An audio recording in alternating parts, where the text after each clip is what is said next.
എൻ്റെ മനസ്സിൽ തിരുമേനിക്ക് ഇന്നലെ രാത്രി കൊണ്ട് ഭ്രാന്ത് പിടിച്ച് വീട്ടിൽ നിന്ന് ഇറങ്ങി ഓടിയത് മുഖത്തിൻ്റെ അടുക്ക പുള്ളിക്കാരൻ വന്നിട്ട് ഇങ്ങനെയൊക്കെ ആക്ട് കാണിക്കുന്നുണ്ട്. ആഞ്ഞു വെച്ച ലക്ഷണം തന്നെ അതെല്ലാം വേറെ പോയി. ഉടയാട മാത്രം എൻ്റെ മുഖത്തൊന്ന് ഈ വിരളെല്ലാം ഇറക്കി വെച്ചേക്കുമല്ലയോ, ഇങ്ങനെ ശ്വാസം മുട്ടിക്കുവാണ്. എന്നെ കൊല്ലുന്നേ തിരുമേനി, എന്നെ കൊല്ലുന്നേ, ഓടിവായോ. എങ്ങനെ അമ്മ രക്ഷപ്പെട്ടു എന്നാണ് ചോദിച്ചത്. ഇയാള് ക്രിമിനലാണെന്നുള്ളത് നമുക്ക് അറിയത്തില്ലായിരുന്നു. തിരുമേനിയല്ലയോ. ക്ഷേത്രത്തിനകത്ത് വെച്ച് സ്ത്രീയുടെ മാല പൊട്ടിക്കാൻ ശ്രമിച്ച ക്ഷേത്രം പൂജാരി അറസ്റ്റിൽ. പത്തനംതിട്ട ഉള്ളന്നൂർ പുലിക്കൂട്ടിനാൽ ക്ഷേത്രത്തിലാണ് കഴിഞ്ഞ ദിവസം ഇത്തരത്തിലൊരു സംഭവമുണ്ടായത്. ക്ഷേത്രം പൂജാരിയായിട്ടുള്ള ഇലന്തൂർ പൂക്കോട്ട് സ്വദേശി ബിജുമോൻ എന്ന 52 വയസ്സുകാരനാണ് പോലീസിൻ്റെ പിടിയിലായത്. ഈ ക്ഷേത്രത്തിലെ കഴകം ജോലി ചെയ്യുന്ന 63 വയസ്സുകാരിയായ വിജയമ്മ, ആ അമ്മ രാവിലെ ഈ ക്ഷേത്രത്തിലേക്ക് എത്തിയ സമയത്ത് ക്ഷേത്രം പൂജാരി ഈ ക്ഷേത്ര പരിസരത്ത് ഒളിച്ചിരിക്കുകയും മറ്റാരുമില്ലാതിരുന്ന സമയത്ത് ഇവരുടെ മുഖത്ത് മുളകുപൊടി വിതറി മാല പൊട്ടിക്കാൻ ശ്രമിക്കുകയായിരുന്നു. ഈ അമ്മ ബഹളം വെച്ചതുകൊണ്ട് തന്നെ ഇയാളുടെ ശ്രമം വിഫലമായി. പിന്നീട് നാട്ടുകാർ ഇവിടേക്ക് എത്തുമെന്ന് ഭയന്ന് സ്ഥലത്ത് നിന്ന് ഓടി രക്ഷപ്പെട്ട പ്രതി അരമണിക്കൂറിന് ശേഷം ഒന്നും സംഭവിക്കാത്ത രീതിയിൽ വീണ്ടും ക്ഷേത്രത്തിലേക്ക് എന്നും എത്തുന്നത് പോലെ തന്നെ പൂജയ്ക്കായി എത്തുകയും ചെയ്തു. ആ സമയത്ത് നാട്ടുകാർ കയ്യോടെ ഇയാളെ പിടികൂടി ഇലവുംതിട്ട പോലീസിന് കൈമാറുകയായിരുന്നു. വിജയമ്മ അമ്മ തന്നെ നമുക്കൊപ്പം ചേരുകയാണ്. അമ്മേ, എന്താണ് സംഭവിച്ചത്? ഞാൻ എന്നും 6 മണിക്കാണ് ഈ അമ്പലത്തിൽ വരുന്നത്. അത് പതിവ് പോലെ അന്നും 6 മണിക്ക് ഞാൻ വന്നു. പേഴ്സ് കൊണ്ടുവന്ന് ഈ ഉണ്ണുന്ന ഒരു മേശ ഉണ്ട്, ആ മേശയിലാണ് ഞാൻ എന്നും വെക്കുന്നത്. അതുപോലെ വെച്ച തൽക്ഷണം തന്നെ ഇവിടെ നിന്ന് ഈ തിരുമേനി എന്ന് പറയുന്നവനെ അവിടെ നിന്നോട്ട് നേരെ ഡയറക്റ്റായിട്ട് എൻ്റെ മുന്നിലോട്ട് വന്നിട്ട് എന്നിങ്ങനെ കൊല്ലാൻ ഭയങ്കര വാശി ദേഷ്യത്തിൽ വന്നിട്ട് ഞാൻ ചോദിച്ചു, തിരുമേനിക്ക് ഇന്നലെ വന്നിട്ടും ഭ്രാന്തൊന്നുമില്ല, എന്ത് പറ്റി തിരുമേനി? എൻ്റെ മനസ്സിൽ തിരുമേനിക്ക് ഇന്നലെ രാത്രി കൊണ്ട് ഭ്രാന്ത് പിടിച്ച് വീട്ടിൽ നിന്ന് ഇറങ്ങി ഓടിയതാ. എൻ്റെ അടുക്ക രാവിലെ ഇങ്ങനെ വന്നു. തിരുമേനി എന്ത് പറ്റി എന്ന് എൻ്റെ മുഖത്തിൻ്റെ അടുക്ക പുള്ളിക്കാരൻ വന്നിട്ട് ഇങ്ങനെയൊക്കെ ആക്ട് കാണിക്കുന്നുണ്ട്. ഞാനപ്പോൾ പറഞ്ഞു, തിരുമേനിക്ക് എന്ത് പറ്റി തിരുമേനി? ചോദിച്ച തൽക്ഷണം തന്നെ ഇവിടെ കിടന്ന ഒരു മഞ്ഞ ഉടയാടയാണ് ഞാൻ കണ്ടതാണ്. ആ മഞ്ഞ ഉടയാടയ്ക്കകത്ത് മുളക് പൊടിയൊന്നും ഞാൻ കാണുന്നില്ല. വെച്ച് എന്നെ അങ്ങ് പൊത്തിപ്പിടിക്കുകയാണ് ചെയ്തത്.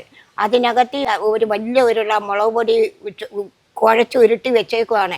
വായിക്കകത്തിലും മൂക്കിനകത്തിലും കയറ്റും. പക്ഷേ ദൈവത്തിൻ്റെ കാരുണ്യം കൊണ്ട് ആ മുളക് പൊടി ഇതെല്ലാം ഇങ്ങനെ ആഞ്ഞു വെച്ച ലക്ഷണം തന്നെ അതെല്ലാം വേറെ പോയി. ഉടയാട മാത്രം എൻ്റെ മുഖത്തൊന്ന് ആ അടിയിൽ എൻ്റെ 2 പല്ലും അങ്ങ് പോയി. അപ്പോൾ തന്നെ എന്നെ പിടിച്ച് വലിച്ച് തൽക്ഷണം ഈ സ്വിച്ച് ബോർഡിൻ്റെ അടുക്കലോട്ട് എന്നെ കൊണ്ടുവന്ന് കഴിഞ്ഞ് എന്നെ ശ്വാസം മുട്ടിച്ച് കുറേ നേരം കഴിഞ്ഞു. ഞാൻ ചത്തുവിനി, എനിക്ക് ശ്വാസം കിട്ടത്തില്ല, ഒരു ഇച്ചിരിയും കൂടെ ഒരു ഇതുണ്ട്. പെട്ടെന്ന് ഞാൻ എന്താ പറയുന്നത്? ഇങ്ങനൊന്നും പറയാനും സംസാരിക്കാനും പറ്റത്തില്ല. ഇങ്ങനൊന്നും നമ്മളെ ശ്വാസം മുട്ടി ചമക്കി പിടിച്ച് ഈ താടിക്ക് ഇവിടെയെല്ലാം ഈ വിരളെല്ലാം ഇറക്കി വെച്ചേക്കുമല്ലയോ, ഇങ്ങനെ ശ്വാസം മുട്ടിക്കുവാണ്. ശ്വാസം മുട്ടിച്ച് കൊല്ലാൻ തുടങ്ങി. പെട്ടെന്ന് തന്നെ ഞാൻ ചത്തു എന്ന് പെട്ടെന്ന് തന്നെ ചിന്തിച്ചു കഴിഞ്ഞു. അപ്പം തന്നെ ഇയാൾ കോളറിന് പിടിക്കാൻ ഒരു കൈ എങ്ങനെയോ എടുക്കാൻ പറ്റി. കോളറിന് കയറി ഞാൻ പിടിച്ചു കഴിഞ്ഞപ്പം തന്നെ ഇയാൾ ഇനി ഞാൻ കോളറിന് മുറുക്കി പിടിച്ചു ഭക്ഷണം പറഞ്ഞു പോകുമെന്നുള്ള വെച്ച് കൈ എടുക്കാൻ വന്നാണോ അയാളുടെ കൈ എങ്ങനെയോ എൻ്റെ മുഖത്തുനിന്ന് തെറ്റിപ്പോയി, ഉടയാടം മാറിപ്പോയി. പെട്ടെന്ന് തന്നെ എന്നെ കൊല്ലുന്നേ തിരുമേനി, എന്നെ കൊല്ലുന്നേ, ഓടിവായോ, എന്നെ കൊല്ലുന്നേ തിരുമേനി, കൊല്ലുന്നേ നാളെ എന്നെ കടന്ന് പിടിക്കുകയും പിന്നെ ശ്വാസം മുട്ടിക്കാനും നോക്കുന്നുണ്ട്. പെട്ടെന്ന് തന്നെ ആള് കൂടുമെന്നായപ്പോഴത്തെ ഇങ്ങനെ അങ്ങോട്ട് ഇറങ്ങി വെളിയിലോട്ട് താഴെ ഇറങ്ങിപ്പോയി. വെളുപ്പിന് 6 മണി സമയമാണ്. ഇവിടെ അടുത്തെങ്ങും അമ്പലത്തിന്റെ പരിസരത്തെങ്ങും ആരുമില്ല, വിജനമായ സ്ഥലമാണ്. അടുത്തുള്ള വീട്ടിൽ നിന്ന് അപ്പം തന്നെ ഇറങ്ങി നോക്കി. ഇച്ചയ്ക്ക് എന്തോ പറ്റി, തിരുമേനി ഇറങ്ങിപ്പോകുന്നു, വണ്ടി വിളിക്കാൻ പോകുമായിരിക്കും എന്ന് അവരങ്ങ് ചിന്തിച്ചു. കൂസലില്ലാതെ നടന്നുപോയി. അപ്പോൾ വണ്ടി അങ്ങ് വെച്ചേക്കുക. ഇപ്പം കുറേ ദിവസമായിട്ട് വണ്ടി അങ്ങാണ് വെച്ചിട്ട് അതിനകത്ത് കൂടാണ് കയറി വരുന്നത്. ഇറങ്ങിപ്പോയത് ഇതിലാണ്. ഞാൻ പറഞ്ഞു, തിരുമേനിയെ വിടല്ലേ ഓടിപ്പോ ചെല്ലുമല്ലോ. അപ്പോൾ അവിടെയുള്ള ആണുങ്ങളും എല്ലാം റോഡിൽ കൂടിയപ്പോൾ ഇങ്ങനെ അപ്പുറത്തെ അങ്ങ് പോയില്ലോ, വണ്ടി എടുക്കാൻ അങ്ങ് പോയേക്കുക. ഞാൻ ഇതിൽ അപ്പുറത്തെ വീട്ടിലും ഓടിപ്പോയി. പല്ലെല്ലാം പോയി ചോരയെല്ലാം ഒഴുകി, തുണിയെല്ലാം ചോരയൊക്കെയാണ്. തിരുമേനി തിരിച്ച് ഇവിടുന്ന് ഇറങ്ങി എന്നെ ചെയ്തും വെച്ച് ഇറങ്ങിപ്പോയി കഴിഞ്ഞിട്ട് അങ്ങ് വെച്ചിരുന്ന വണ്ടി എടുത്തും കൊണ്ട് ഇന്ന് 6:30 വരുന്ന പോലെ കൂസലില്ലാതെ വന്ന് അവിടെ ഇരുന്നു എല്ലാവരുടെയും അടുക്കെ. ഒന്നും സംഭവിച്ചില്ല. എന്താ പറ്റിയെന്ന് മാത്രം ഒന്ന് ചോദിച്ചു. അയ്യോ എന്തുവാ ഏതാ ഇതൊന്നും ചോദിക്കുന്നില്ല. പെട്ടെന്ന് തന്നെ പറഞ്ഞു, തിരുമേനിക്കാറുണ്ട് അവിടേക്കെന്ന് പിന്നെ പറഞ്ഞു ഞാനെന്തോ ഇച്ചയെ കൊന്നിട്ട് സാധിക്കാൻ ഇങ്ങനെ മാത്രം ഒന്ന് പറഞ്ഞു. പിന്നെ അവിടെ എനിക്ക് ആൾക്കാരെല്ലാം കൂടെ വെള്ളം കൊണ്ട് തന്നത് അയാൾ വാങ്ങിച്ചു കുടിച്ചു കഴിഞ്ഞ് കുറേ കഴിഞ്ഞപ്പോൾ എൻ്റെ ബുദ്ധിക്ക് എന്നോട് താക്കോല് ചോദിച്ചു, ഞാൻ അങ്ങ് കൊടുത്തു. ഇയാൾ തന്നെ താക്കോല് ചോദിച്ചു?